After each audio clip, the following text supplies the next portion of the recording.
केदारनाथ धाम के कपाट श्रद्धालुओं के लिए खोल दिए गए हैं। जब 4 धामों में से एक केदारनाथ धाम के कपाट खुले तो बाहर भारी भीड़ पहले से ही भोलेनाथ के दर्शन के लिए लगी हुई थी। मंत्रोच्चारण के साथ कपाट खुलते ही भोलेनाथ के जयकारे से धाम गूंज उठा।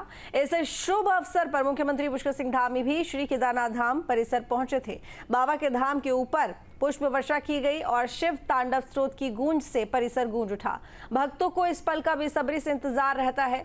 मंदिर के पट खुलने के बाद आने वाले 6 माह तक भक्त बाबा के दर्शन कर पाएंगे। 5 तस्वीरें जिनके जरिए आप समझ सकते हैं कि उस वक्त किस तरह का माहौल रहा होगा जब बाबा केदारनाथ धाम के कपाट खुल रहे होंगे। तमाम भक्तजन वहां मौजूद थे, इंतजार में थे कि कब बाबा के दर्शन होंगे।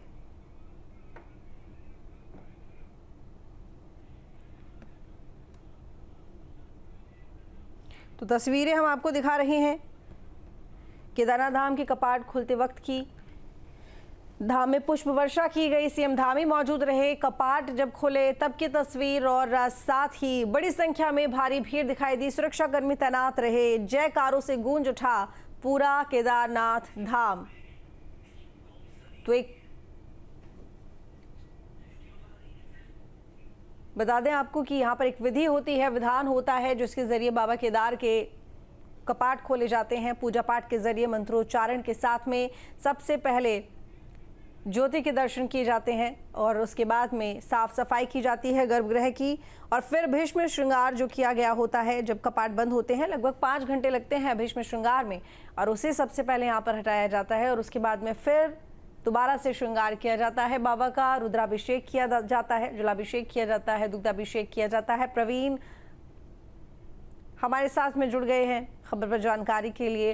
प्रवीण, हमने एक एक पल की जानकारी अपने दर्शकों को दी। जब कपाट खुले किस तरह का माहौल रहा और वो आनंदमयी माहौल जिसका इंतजार भक्त पूरे 6 महीने के लिए करते हैं, अब फिर से वो वक्त आ गया है।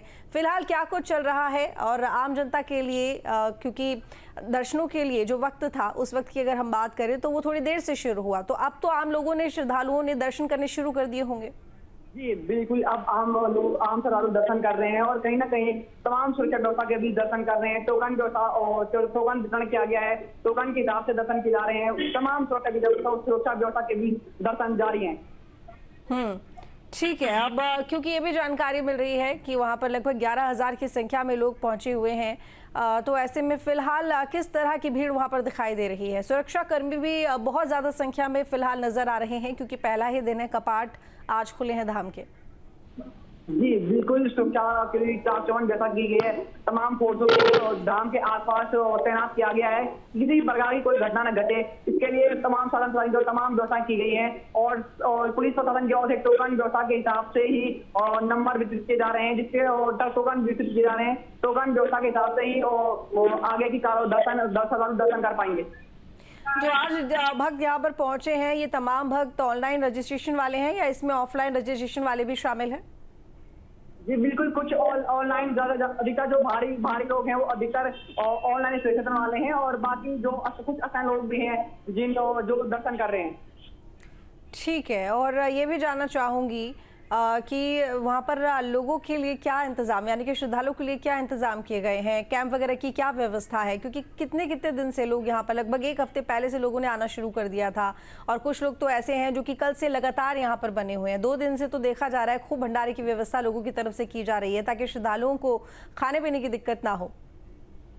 जी, पैदल मार्ग से ही धाम में बीकेडी और से लगातार भंडारे की व्यवस्था की जा रही है ताकि किसी श्रद्धालुओं को किसी प्रकार की दिक्कतें न हो। तमाम रैंप का निर्माण किया गया है, जहाँ की अगर मौसम खराब हो जाए तो श्रद्धालु वहाँ रुक सकते हैं। आशा पथ पर जो तमाम पैदल मार्ग हो रहे हैं, का व्यवस्था की गई है। तमाम स्टे बनाए गए हैं जहाँ पे श्रद्धालु रुक सकते हैं।